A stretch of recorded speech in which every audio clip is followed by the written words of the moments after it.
Hello everyone, hi.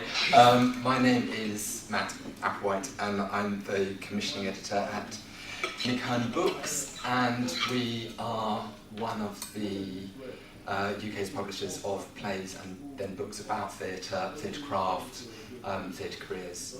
But it's a very specialist independent publishing house who operates out of a very small, untidy office in Shepherd's Bush. In a normal year, and of course the last year hasn't been that, we would normally publish about 90 to 100 plays and probably about a dozen books about theatre. Where we find those plays from and how they get to us is a combination of things. Partly it's things that we get sent, maybe from agents, maybe from theatres, literary managers, and also from artists, from writers directly. We don't care where the plays come from, really. We just want to read and see and consider as much as we possibly can. So we get a play through by email.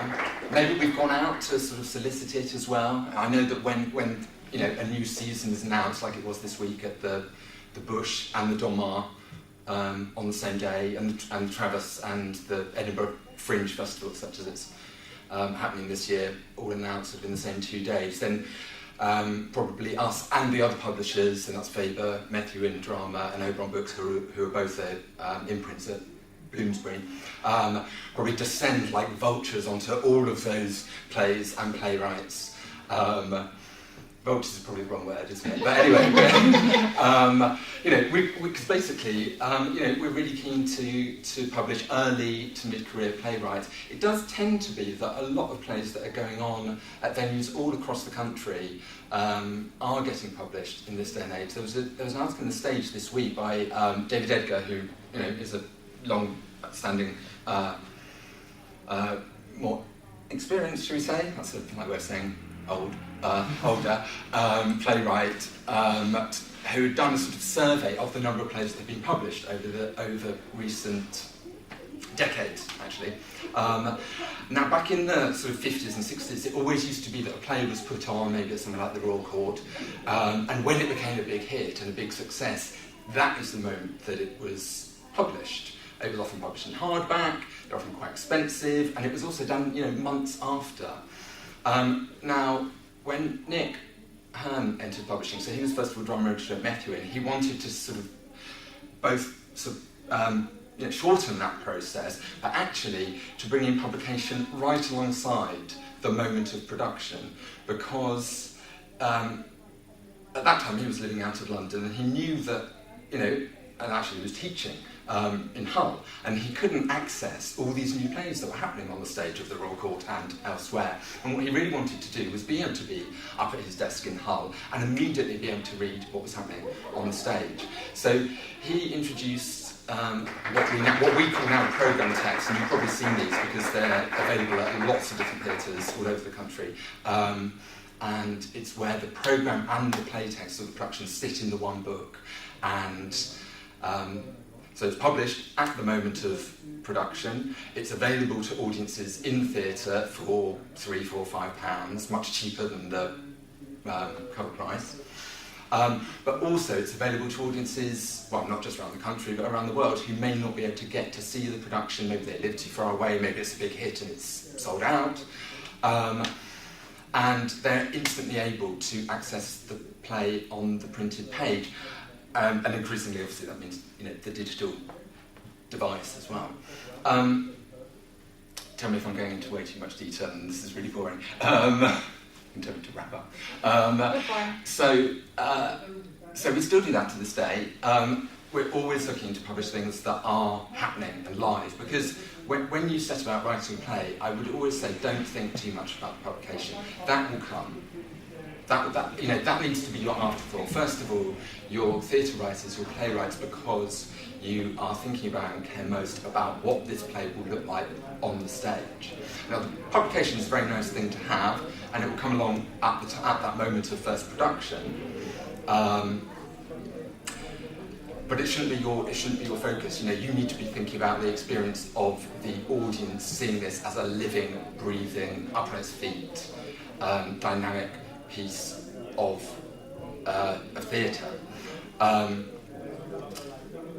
Having said that, of course, the play publication can be, it's going to last a lot longer than that production. You know, a production might be happening for, well, if it's a Vault Festival, say, it might only be for 3, 4, 5 performances. The play text is likely to live for, and be in print for 10, 20, 30 years possibly. So the publication does have that effect of keeping a play recorded. It's a record of production. It's sort of the historical moment of what was happening on the stage. But also, we always say it's a blueprint for future productions. It's by having it in print that means that people will be able to read it, pick it up, and hopefully put it on in the future. And I suppose that is, you know, a publication is very nice to have on the shelf and to give to people as Christmas present kind of thing, but actually it's because it's that blueprint, that provocation for a future performance and a future production, that it's actually worthwhile thinking about publication as something that should happen. But it shouldn't be your priority. The priority is to write a good play first, because that's ultimately what all publishers are looking for. Is this a play that works on the page? Is it going to be something that people want to read and put on in future? And there's quite a lot of work happening at the moment about trying to get plays in different forms onto the page, so and in different ways, and in quite exciting ways. So Salamander Street, who are kind of the newest kid on the block, set up by George Spencer, who used to run, or is the editor at Oberon, have done an edition of Little Women, and it is very, I don't know if any of you have seen it, but it is so, it's like a sort of graphic novel. It's so dynamic and exciting to look at on the page. So that's another way in which you might be thinking about how is your play presented. You know, are there ways that you might want to? We publish quite a lot of plays where the author has put in illustrations or diagrams, not necessarily the set, but of like things that they were looking at and thinking about whilst they were working on the play. I went to print I sent a play to print yesterday called Cake by the Villiers Bocure, which is happening at Theatre Peckham in a few weeks' time, and there's a playlist in front of that which then links to a Apple Music and Spotify playlist, which has all the music that they were thinking about as the play was in their head during the gestation process. So there are some new ways of trying to make that artefact, that published or digital artefact, play text, into something which tries to convey something of that experience of performance as well. I think probably that's... Yeah, I was going to say that's great. And also, that's really new to me. I think even in 2018, when I was published, that wasn't a thing. So that's really exciting. You can start being really interesting.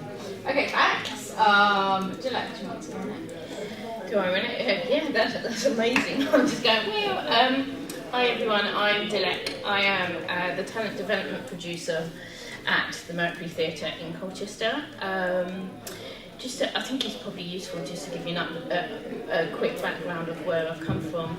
So I literally produced on the Fringe for about a year, and then took up a placement with Tamasha as part of the Sustained Theatre Fund to go to Mercury Theatre as an associate producer for 30 months, and to basically train up with a remit of diversifying the very white Colchester that we've got across. So I spent 30 months there as an associate producer, and they asked me to stay on as in a new role called the talent development producer. So I started that in January last year, and then we went into a pandemic, so that was all good, but definitely a steep learning curve.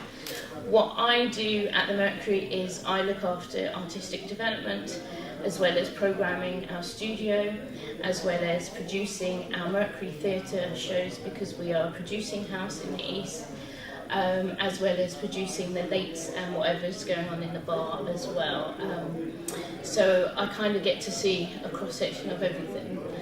Over the last year, we kind of formed, we we looked at what we were offering with regards to artist development in the region, and because we are a regional theatre, our number one priority is the people in the east, artists in the east, and that includes Essex, Cambridgeshire, Norfolk, Norwich, everywhere. I kind of expanded it from Essex out into the east. And it's really looking at what do artists need. Obviously in the pandemic things were very different, and it was pulling all your resources online and saying, right, let's just masterclasses, let's meet up, let's keep talking, what can we do? So we did that during the pandemic, and we also launched our first playwright season. We had 15 playwrights from the East who were mentored by Kenny Emerson over 9 months, and they went through a 2-draft process and developed their own plays, 3 of which are being produced, going further on and being produced. And then we've just launched this season our Mercury producers, our Mercury directors, and our next cohort of Mercury playwrights. And that cohort will be with us during the year, once a month, and they will work with us and work with various people in the theatre to get to know the ins and outs of regional theatre, as well as having their own show, their own showcase show towards the end in the spring, as well as working on studio shows such as Scratch Nights, Reads Nights, and Young Company shows as well. So that's what it's really about, incorporating local artists in, getting them to kind of put their hands in and start working on the programme, fully paid. But that's kind of the crux of the development programme at the moment. We also look at studio programming. So for you, if you had your plays ready and you wanted to tour, then you would drop me a line, or our programming department a line, which is me basically. I've got 5 email boxes. So drop the programming a line about what your play is about. We've got a script submissions box, and we look over that and we read that, and we have 2 open windows a year. We're likely to look after at the moment specifically East-based artists, because I feel there's a real kind of dearth at the moment with regards to showcasing these artists. However, it is about the story. If the play is brilliant, we'll pick the play, we'll talk and see what we can do. But that's the crux of it, really. I mean, I don't know if you want me to go into how you pitch. I don't know what you need. No, that's fine. If you start there, we'll do that, and then we'll open it up. I'm Bec. Hi, I'm the head of programming at Vault Festival. So I assume that you all know what Vault Festival is, given the program that you're on, but perhaps it would be useful for me to talk about the programming department and then how we program shows. So historically, it's been freelancers who've had experience of programming coming in and kind of taking on that role of head of theatre or head of comedy or head of late night programming for a year or 2 or 3. But as the festival has grown, that's now become a permanent programming department, which I run.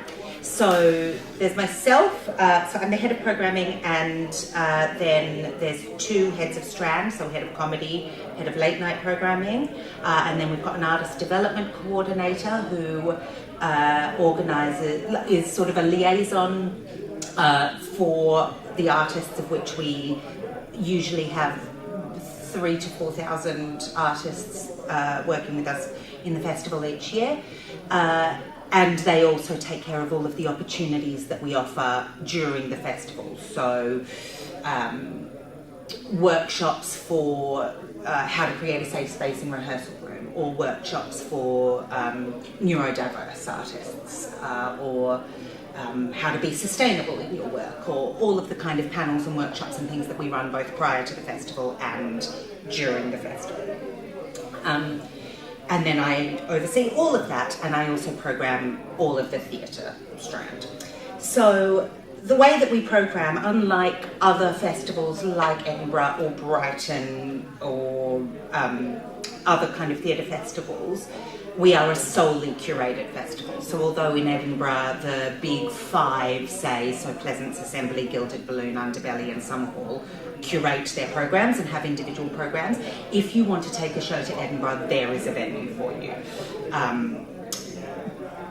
Unlike that, we are solely curated in that we have a finite amount of space and a finite amount of time and too many applications. So last year we received 1,300 or so applications for about 230 slots, I think, for the theatre department. And then obviously there's lots more in comedy and plays.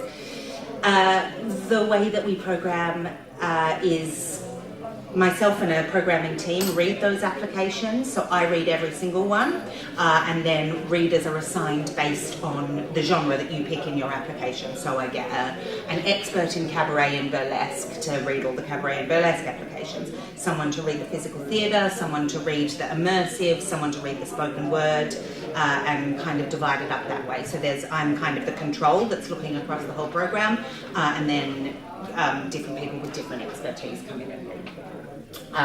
From there, we have a scoring system that each of the readers rank the applications on, and that scoring system is each category out of 5 of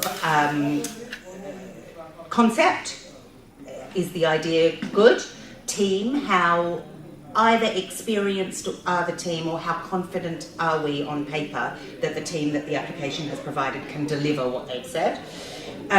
Representation, which is across many different categories, so representation of race or ethnicity or cultural background, female-led, LGBTQI+-led, disabled-led, working-class-led, etc.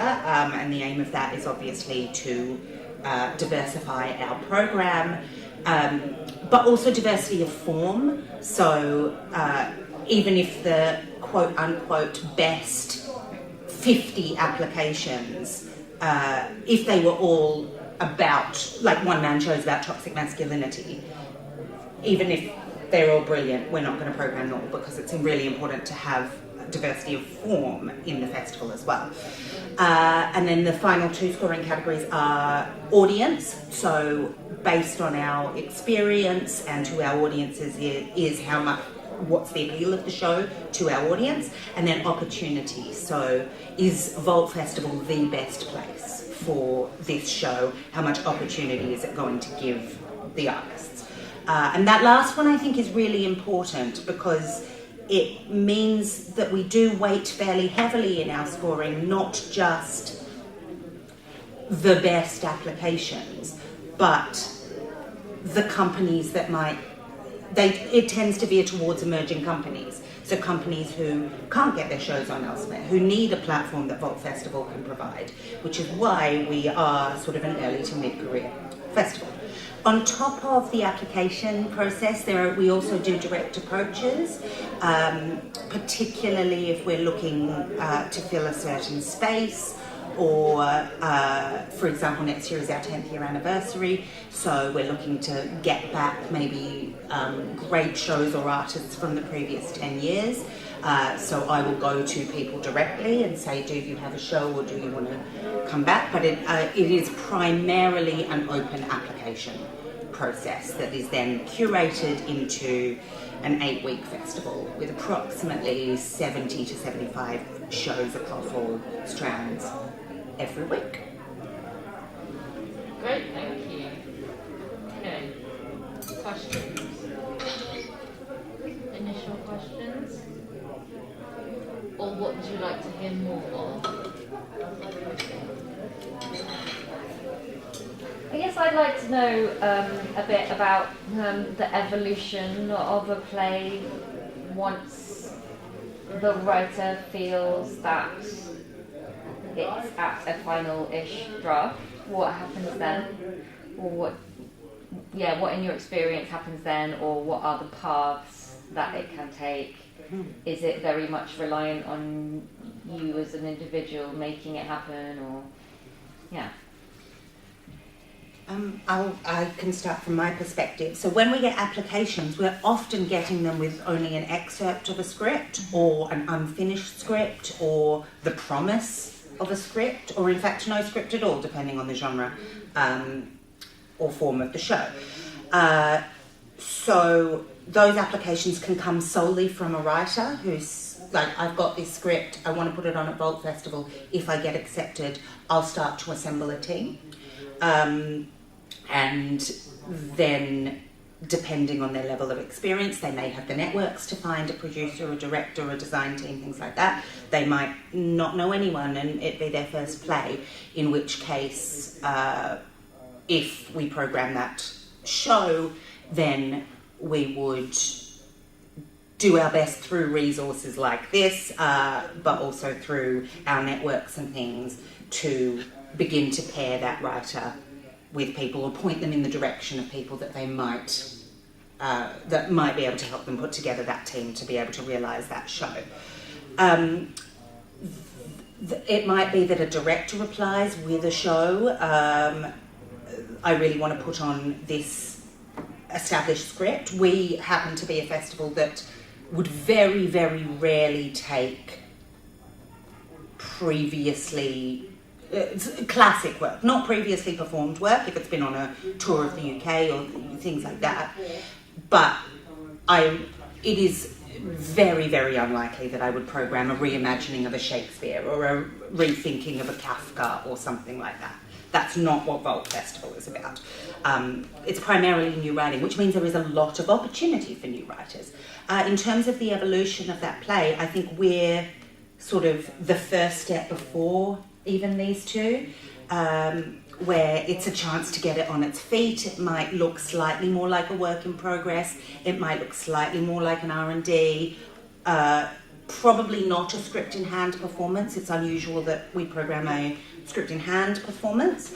But then it's an opportunity to kind of get it in front of an audience and to have that dramaturgical response from people outside of the process. And then from being in the festival, that's when people like Nick Hern Books might come and go, I'm interested in that playwright or publishing that play, and programmers from other venues come and say, I'm interested in picking up this play. So we're sort of the first steps before publication, before programming at a larger venue or a transfer or things like that. Yeah.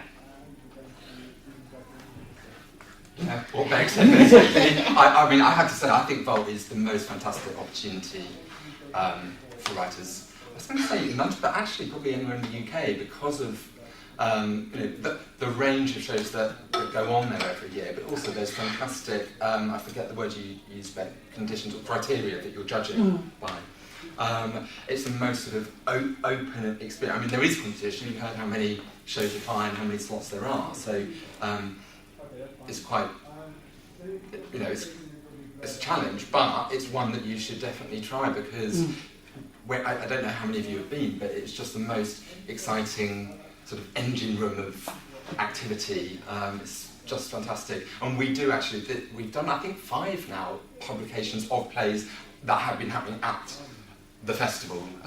So next year will be the sort of 6th anniversary of that as well, I suppose. I mean, I would say that the play, there's nothing wrong with sending out a play early on when it is a sense of promise, because you actually can use that to start building up that network around you. A director who is then going to feed into the creative process of what you're trying to do, trying to get to that finished point. Well, it's not going to happen, because actually the play will continue to evolve right through, possibly, well, certainly through rehearsals and the lead up to rehearsals, but actually possibly during the performance and the run as well, and possibly beyond that. Actually a play should never be quite a sort of a finished thing. That's the excitement of a live art form like theatre. So don't worry about trying to get a final draft. In some ways there is no final draft. It is a constant process of evolution.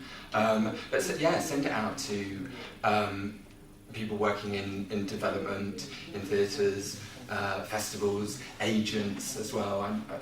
We haven't touched on that quite, but that actually all of us want to be reading work, from writers who are emerging and at the start of their careers. Because I had I won't say his name because it's being filmed now, but a very established, older, cis male writer being discussed earlier several times. Frankly, that work doesn't interest us anymore, any of the people on this panel, I think. We're all about finding really exciting, diverse, dynamic, new voices. The people in this room and the people at home. I think John from Nick Hern said something really interesting when he was giving out your books, which was that playwrights tend to stick with the same publisher throughout their career. So it's really important for publishers to get in on the ground floor. And so this is the kind of work that you're looking at, and you're looking to find work here, because once a playwright is published, they tend to be with that publisher. Yeah, absolutely. Okay, so from a Mercury point of view, if you send your script across, regardless of where it is at the phase, we try to give you feedback will be obvious when we come back. It really does depend on the window and how swap, but in your email back it will be like, we'll come back in 3 weeks or come back in 2 months. It's kind of like that, but will be really obvious, and ask if you've got deadlines. That's if you are ready to go as a team. So there's two strands. Either you're ready for it to be programmed and you've got a team behind you, then I would say that we would direct you to the programming email box. However, if you're a writer and you want feedback and you've just written a script or you're on your second draft, then we encourage you to send it across to us. We provide feedback. We'll also try and meet with you as well, especially if you are local, regional-wise. And we try to operate, we try this thing of a no rejection. So we can say it's not ready for us yet, or it's not in line with us. However, because we are a regional theatre, we know all these other theatres. Have you tried this person? Have you tried that? And we'll try and introduce you to the next theatre or another theatre or a festival like Spill that's in Ipswich or Ink or so forth. So we try and operate no, see you later, bye. None of that. Instead of this is great, probably catch up with you in a couple of years, maybe, I don't know, not quite the project for us. However, go, have you tried this place, because I think it fits in with that. So I think with different theatres, you kind of look around and you absorb what they've put on, and you can kind of get a feel if it would fit in with that. However, it's always like you say that, and then I'm quite contradictory, because then you get a play and you're like, no, we want it, this is amazing. So it's, we're all about provoking, igniting, revitalising. Will it have a legacy? Is it local voices? Is it inclusive? Is it diverse? So, there's no... It's weird because I'm saying we do this. However, if you put a play forward and it's stonking and it falls out of any of those parameters, we'll do everything. Do you know what I mean? So it's kind of a... Don't worry, just do you, basically, and let us worry about everything else, if that makes sense. But we will always provide feedback. We will always come back to you. We'll always meet up with you. And if you are local, it's all about you as an artist. So how do we get you to that next level? Do you need a dramaturg? Do we need to find you funds for a dramaturg? Do we need to hook you up with a local director? Do you need to go to scratch night? It's all kind of like that from our point of view. And the other thing that I would say as well is, I receive a lot of them, but invite us to stuff, like 10 minutes of your work at a scratch night, or I've been to sort of 15-minute excerpts at the Actors Centre, to a one-off night at Camden People's Theatre, and everything in between.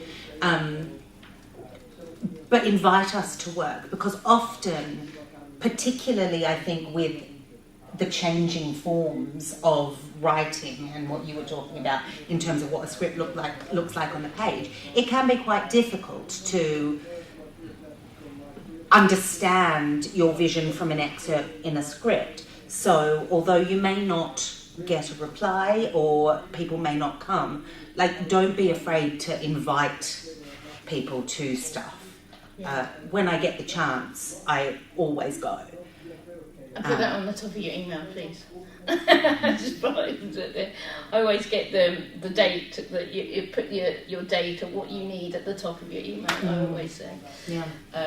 But yeah, definitely, and also with the evolution of digital sharing, it's brilliant. It's absolutely brilliant. So sometimes I will say, look, I can't come across to London on that day, but actually, is it being filmed? Send it across. Yeah. I'll listen to it, and I'll listen to it whilst cooking or whatever, but I'll still listen to it and come back to you about it. And it's become really accessible to listen to more and more voices, actually, I think. Definitely try and see, can I film? I don't really care about the quality, don't worry about that. I just want to hear it. Does that make sense? I just want to hear it. Even if it's just a reading at the end of a day-long rehearsal where you've been working with actors, it doesn't have to be in any kind of performance level. Anything that you can provide that could give us a sense of what your vision for the play is realised on stage is really helpful.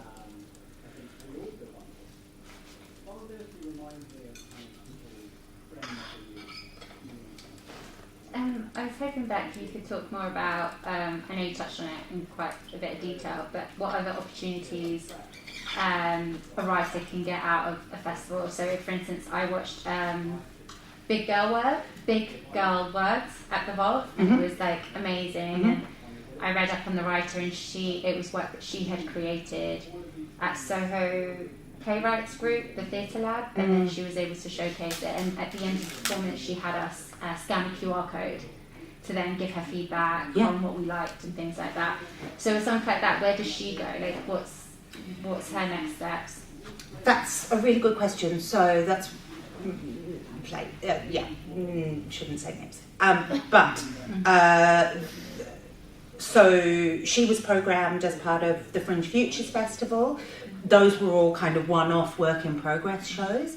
So in terms of my trajectory of what Vault Festival does over a year, the next step would be, for that show, I would advise a week-long run. So my job would then be to reach out to her and say, are you applying to the festival? I really strongly encourage you to apply. It's very likely that you will get programmed. Just in terms of our internal processes, even if I'm absolutely going to program a show, they still need to apply because it's really important, both for fairness across all of the applications, but also in terms of having all of the information in one place. So that would be my process, and then program that show, check in with her that she has a producer and that they're doing the work to get Nick Hern to come and see the show, to get programmers from Mercury, to get a digital recording of the show to send to programmers. Lots and lots and lots of shows have gone from Vault Festival, have gone on to do regional UK tours. Lots go to Edinburgh. They use Vault as sort of a trial run for Edinburgh, and vice versa. Lots of shows use Edinburgh and then come and do a run at Vault Festival. We've had shows transfer to Soho. We've had shows transfer to Trafalgar Studios. All kinds of things. But in terms of, it's not just about the show either, it's also about the life of the playwright or the artist creating, or anybody in the team. So I think thinking about a run at Vault Festival as a springboard and making sure that you have a good producer who is thinking about all of those avenues for life after the show.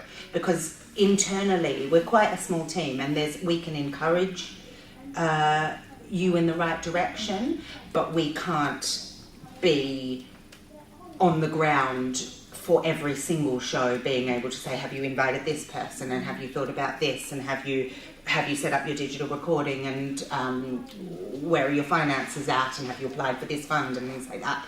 We don't have the capacity as yet as an organisation to do that for every individual artist, which is again what resources like this are for. But I think in terms of life after the Vault Festival, meet producers if you can. Find work that you like that's at early stages and find who produced that. Look on the website or on the flyer who produced it. And I would say the same thing, like if you really like a play and you're looking for a publisher, who published that play?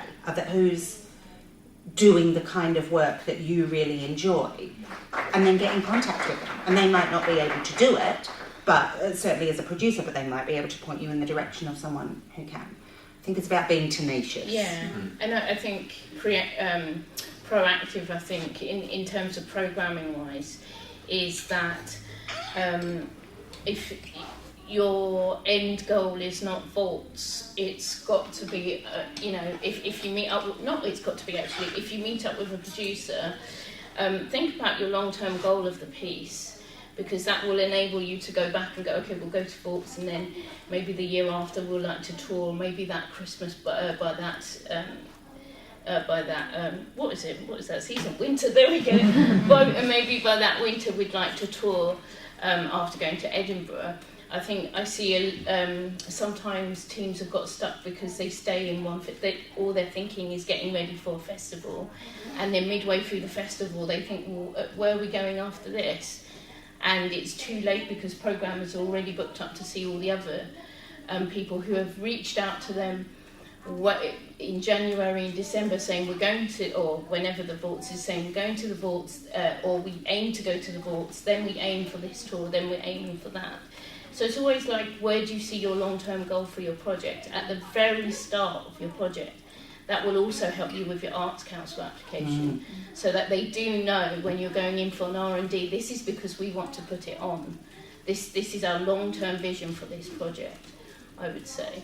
And it really helps me as well, so I don't get a night before, can you come see my play, because we've got nowhere else to put it, I think. It's kind of using those. And it's great, the festival is amazing. You're amazing too, so let's go on from that. I think that's what you want. You want people to fly on from it and go further and think proactively. I'm going to go to vaults, and then I'll go to Edinburgh, and then I'll tour. Something like that, for example. So that's a bit like the exercise you were just doing about writing down what would be your sort of the best review that you would get, and sort of that, aim for the stars, and and hopefully you'll get there. At the same time, things will happen. Experiences will come back, opportunities will fall in your lap that you had never predicted, and being open to that as well. The networks you make, the connections you find as well.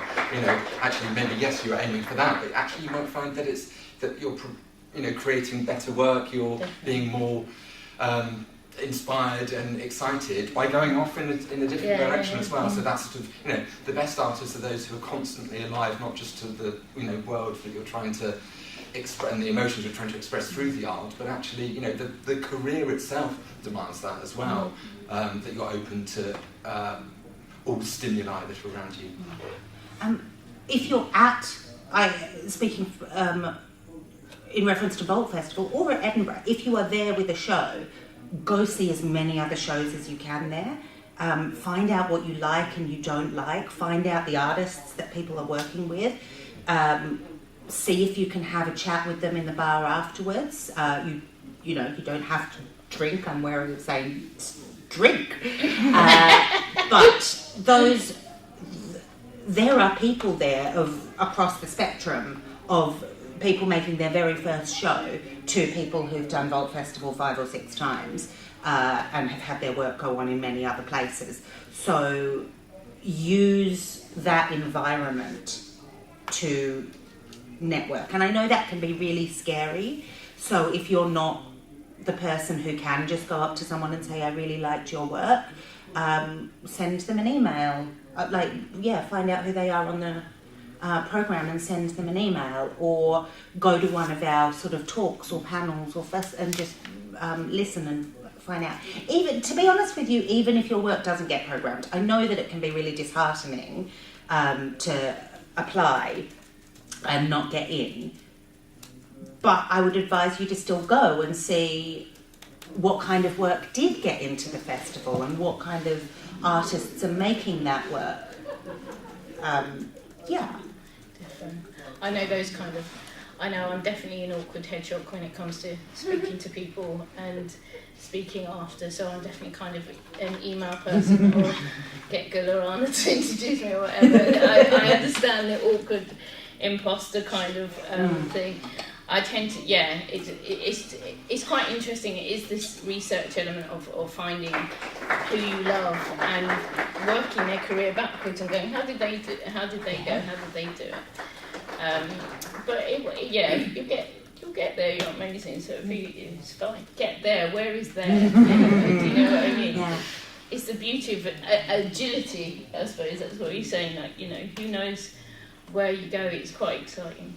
What I'd also say as well, we're talking a lot about the further life of this work.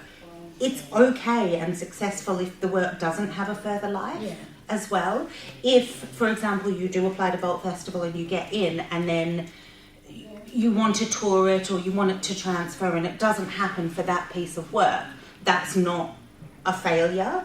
That's an experience with that piece of work that maybe you can take on to the next piece of work. I think it's as important as it is to be thinking about where you want that work long term. It's also really important to enjoy the experience of your work being on stage when it is, because I see so many artists at Vault Festival who are using their run to think about the next thing, and then all of a sudden their run is over and they haven't experienced the work that they worked so hard to make. So I think it's a really difficult balance, but a really important one to strike. It's perfectly successful if it just had an amazing one night in a ABC venue, Defo. I think people put people put time, but a very quick time plan, that's why I say tour the year after or whatever. That's feasible. It's not you don't have to be out on the road in April as soon as you finished or whatever. And to be honest, programmers will appreciate that because they are 18 months, 24 months ahead if you're thinking specifically like that. Definitely enjoy it. Otherwise, what are we doing? I might as well go back to law. Do you know what I mean? Okay, so you've got your show, you've made your application to Vaults, it's been accepted. How much does it cost to put on a show? Get a producer. A producer as well, though. What I'm hearing is that you, to a degree, also have to be producer-minded in order to assemble a team or make it happen. At the very least, if you can't afford to hire someone to do that for you. Look, can I jump in? Yeah, of course. I think what this panel specifically is about, and we can talk about this, is there are two. I don't want to say there's two distinct routes. I think definitely artists and playwrights that straddle both. But there is the making of, and then there is the I'm a writer and I will wait until a gatekeeper opens a door for me. And you do that by submitting to all of the theatres in the country in the submission windows, and it's a process, and you just sit and you wait and you write a play and you send it to Papa Tango, you write a play and you send it to the Women's Prize of Playwriting and you wait.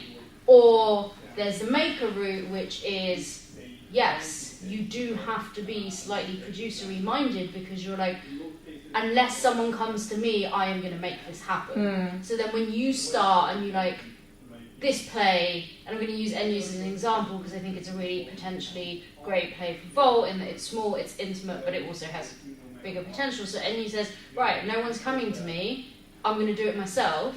So as a producer mind, she has to say, what do I need, who do I need, and how do I assemble that? But I honestly think for writers, the best producer thing that you can do is learn how to do an Arts Council application. Definitely. Right? And then get a producer and then give them the money and let them do it. And we can talk about Arts Council applications next week. It's on my list of things to do. But yeah, in answer to your question, yes, there is an element of being a producer, but you have to decide what part of the process you like the most. So if you don't like writing the funding apps, then somehow you've got to find a producer to do it for free for you, or find the money to pay the producer to do it in the first instance. Whereas if you're like, actually, I quite like that because I've got a really strong vision about what my piece is, so I can articulate that to the Arts Council a year in advance, get the money and then do it, that's your role within the production. Does that make sense? Yeah. To everybody? Yeah. So it's just establishing how much control and what part of the process you want to be as a writer-maker, and then giving everything else over, and literally letting it go. Because if you try to do it all, you will die.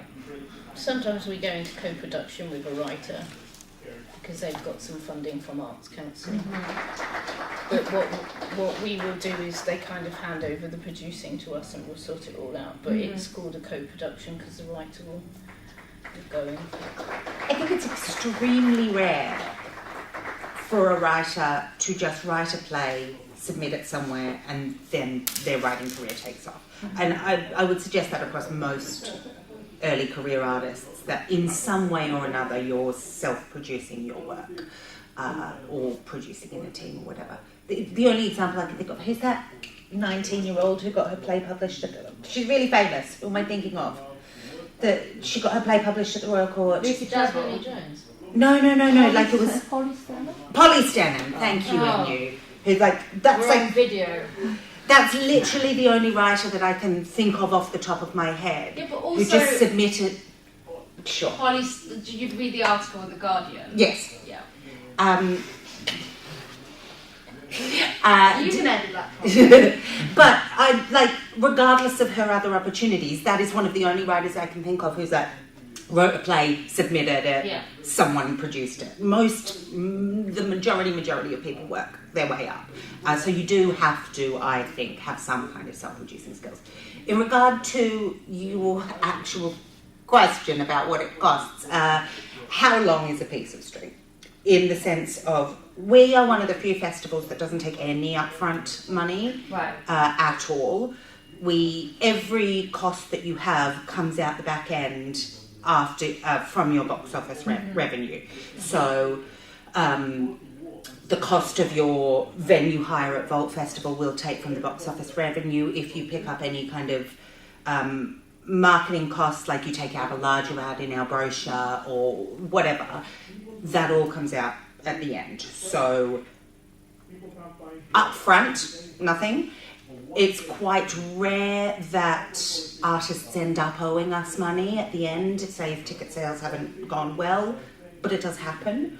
And then how do you want to go down this route? Is it incredibly important that you pay everybody involved fringe rates? Or can you find a group of people who will do it for profit share? How much of your vision at Vault Festival stage are you willing to compromise on design budget and the size of your team? Like, you might say, I want a movement director, a choreographer, a composer, a sound designer. You might have to say, well, which one of those is the most vital and who can I afford to offer a fee to? There are people who do their shows on £200 and nobody gets paid, and then they take a profit share of whatever's at the end. There are people who put in Arts Council bids that are successful and they manage to pay everyone involved fringe rates. Obviously, the larger your show, I think what's really amazing about this course is it's encouraging ambition in your writing. But the reality is, particularly for early career writers, it's a lot easier to stage 1, 2, 3 person shows for theatres, I would suggest, as well as at Vault Festival, because the biggest cost of a show is the human resource. Yeah, definitely. I think there's the producing side of, if you're going to produce a show coming across to us, there's, that's a longer talk about what you factor in. As a venue, from a programming side, we will talk a deal base with you if we're interested in your show. but we will ask you about your experience with regards to deals. If you have never done a deal before, we will send you a masterclass and a resource pack on how to do a deal. That's so very nice. That's amazing. Well, it's just like, you know, it's about like taking the language barriers away, because I know I definitely go MBO, GT and stuff like that, and then just realising that you've just made a heavier door. So we'll send that across to you for you to have a read and see how that works, so that you don't feel like you're coming into the room with some weird negotiator going, split versus or guaranteed versus split. Yeah, there's that, and also we kind of operate that everyone on that stage at the Mercury, whatever stage it is being paid. So we need to see that you have made allowance for that. It's a regional theatre, so that's kind of our ethos. So there is that from a producing kind of point of view. But that's us. It's the programming, or it's the whole production if you're going to go into it. We, I think a lot of shows cost as much as the Arts Council can give you, which up to this point has been £15,000, because it's a lot more work to apply for more than 15,000. However, I think in September that is being raised to 30, which will be glorious for small companies. So we have made, everything the Thelmas has made has come under 15,000. I think Coconut was more, but that's because it was co-produced by Oval House and they gave us cash, which a lot of people will not do. So Owen just chucked cash at us. For example, a 3-person show with 3 weeks rehearsal, a week and a half at the Mercury, followed by a 9-venue tour, we asked for, we got in approximation of 45 from the Arts Council. Right.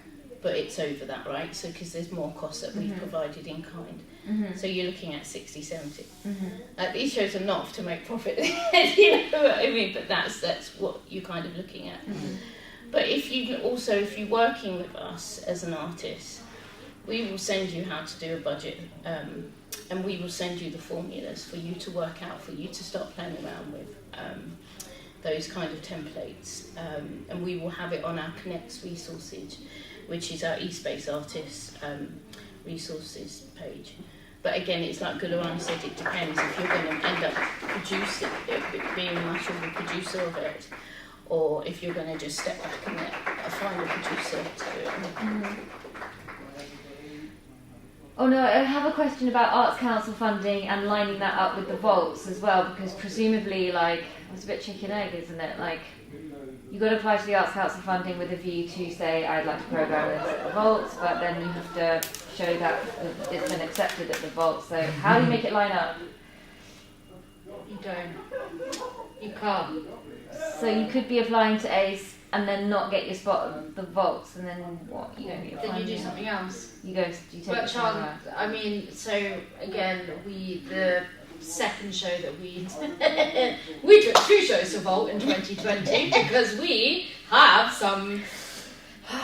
And the first one, Santi and us, was fully funded. But Arts Council had previously funded an R&D of that, so we were able to articulate the journey for the show, and then also because it was being supported by numerous venues, Pleasance and also Royal Exchange Manchester, there was a strong team behind it, so we were like, regardless of whether it gets into Vault or not, like, it will go somewhere.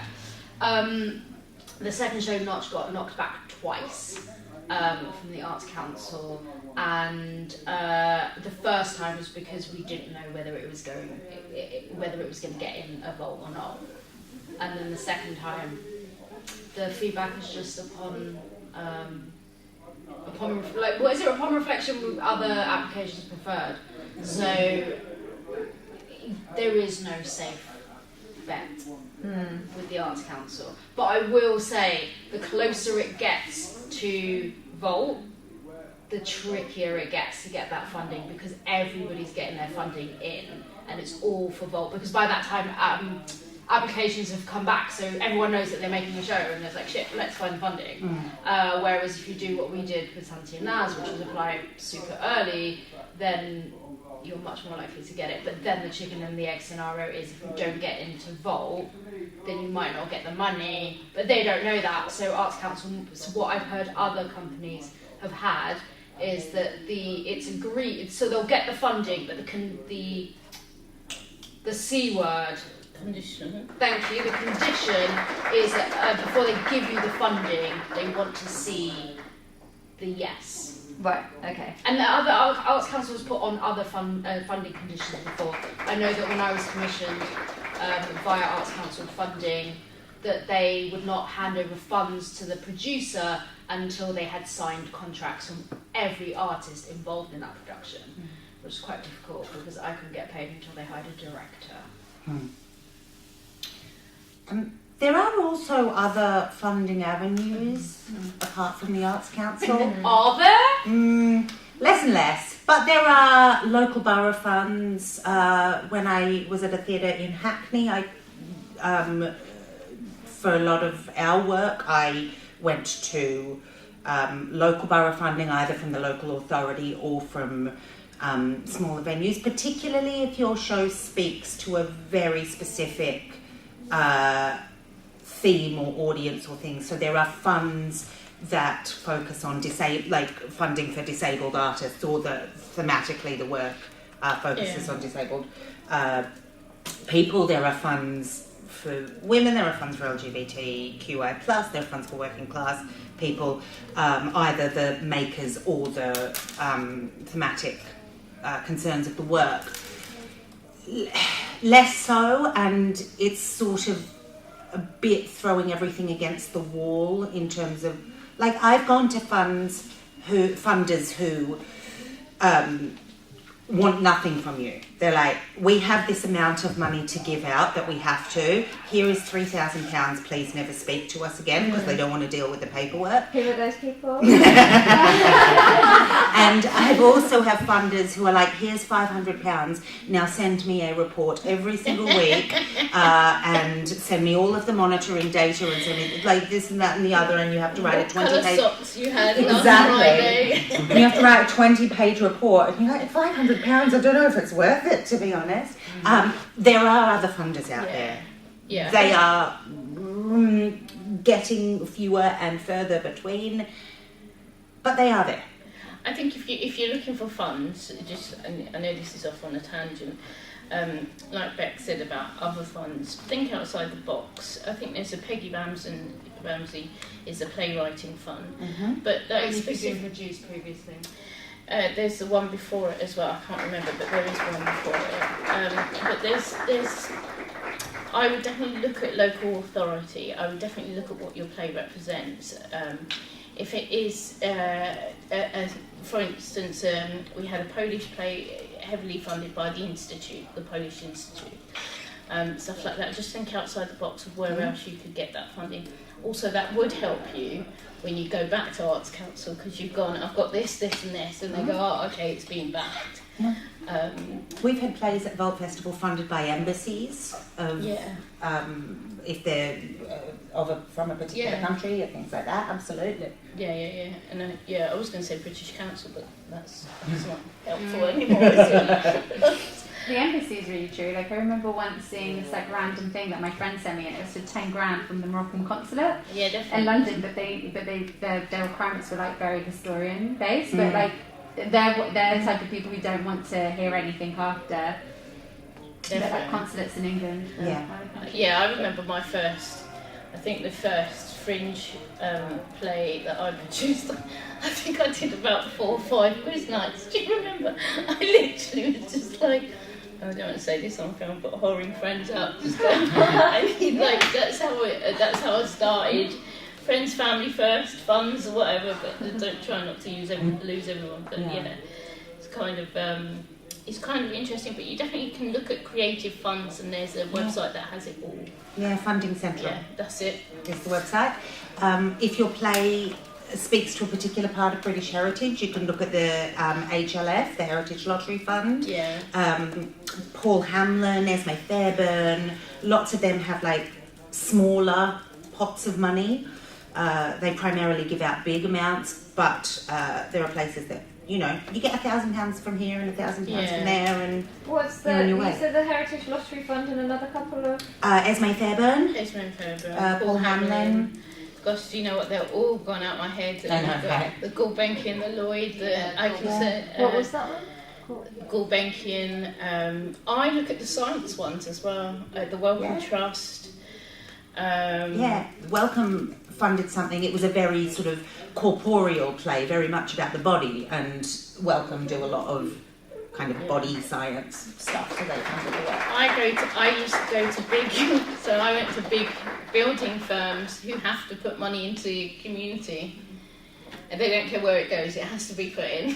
So like massive building who have come into that specific community to do, they've got council contracts. And if they've just come in, I knock on their door and go, what are you doing for the community then? Yeah. And that's how I do my outreach and wrap around. That's how I used to do it.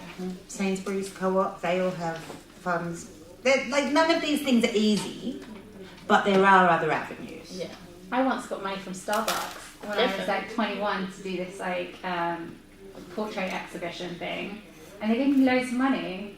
Obviously they're terrible people, but Take their money. but I took it. But after that they paraded me around quite a lot, like in the House of Parliament and things. But I wasn't mad at that. But I like the galas and things. But it was like, you know, and I'm such a bad Turk, I'm going to say, because I literally went to my uncle's kebab shops and said, if I put a sticker on, will you sponsor the play if I put a sticker on the boxes and stuff like that? That's amazing. And they were just like, can't say no because they're not really my uncle, but but yeah, stuff like that, just stuff like that. I was just naughty. You're going to film this and they're going to be like, what is she doing? That'll be my last day at the Mercury. Okay, so can we wrap up? And in wrapping up, can I ask all three of you to tell the writers what is that one thing, and it's a very difficult question, the one thing that when you read a new play that you're like, oh, like, what is that thing that gives you that feeling? You go my first. God. You go. It is Like, really what? difficult, isn't it? I suppose I love to sense. Okay, two. You can do Two P's. First of all, I personally like something that's political, and I don't mean by that a James Graham play. I love James Graham plays, but I don't mean that it is about whips in the Conservative Party office. I just mean that it is about the world and the way that it works in some way. And the other thing is passion, and that can very often and often is best when it is a sort of personal passion that you have about something that you want to say.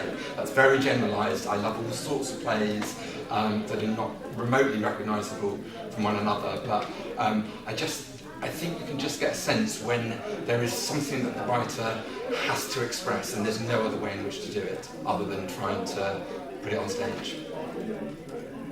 Thank you. I like plays. That would be brilliant. I like plays that surprise me, particularly structurally or formically. I'm really, really, like, whenever I read a play that goes somewhere unexpected or foregoes narrative or does something weird, I'm like, interesting. Those things really strike me. And I also like plays of stories that I've never heard before. So I saw two versions of Santi and Naz, one at Oval and one at Vault. And knew basically, despite having Indian heritage, knew basically nothing about partition or that story at all. Which is, again, not to say that I don't like plays about a relationship breakup, but I really love a play that takes me into a world that I have no experience of? I don't know. You said it so well. I think I'm particularly interested in underrepresented voices. I think I've grown up seeing a version, and now I'm like, actually, it's not even the time that it was meant to be. I love. It's all about the story for me. I love seeing the playwright's voice in the story. It's the element of surprise, something that makes you laugh, cry. I don't know. It's just the playwright has just sat down and poured their heart to you, and you can tell. You can tell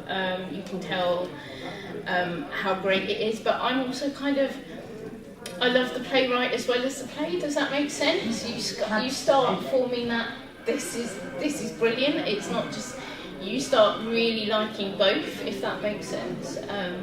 And that's when you know you're onto something, because you can pick up a book and go, it's them, it's that person, because they've just given you everything. Does that make sense? I'm not sure.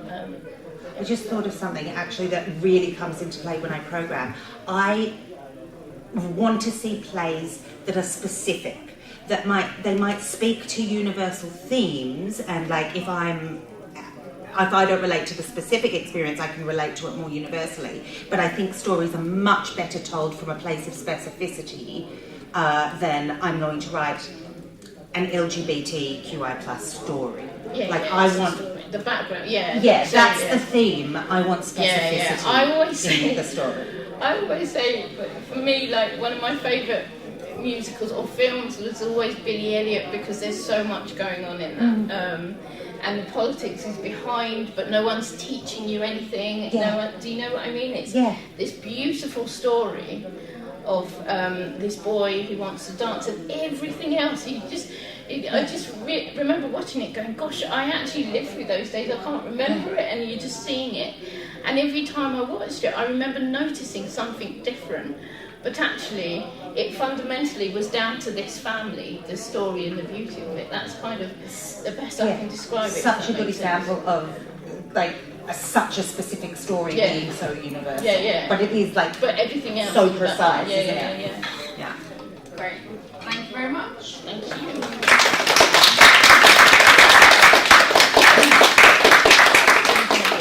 And just to pep talk you all, in relation to what Dilek said about loving the playwright and the play, and that combination of your voice, the way that you all wrote, not your good reviews, your bad reviews, if you take that energy and transform it into writing your play, then you're absolutely going to nail that note that Dilek gave. Because when I heard your bad reviews, they were so you, and they were such windows to your soul, that if you took that same that energy and the way that you write about yourself and put it into your play, then you would 100% hit that note. Does that make sense? So just do that. Really easy. Just load yourself the entire way through the process. It's fine. It's normal. Thanks, Tom. Thank you. Thank you so much. Thank you.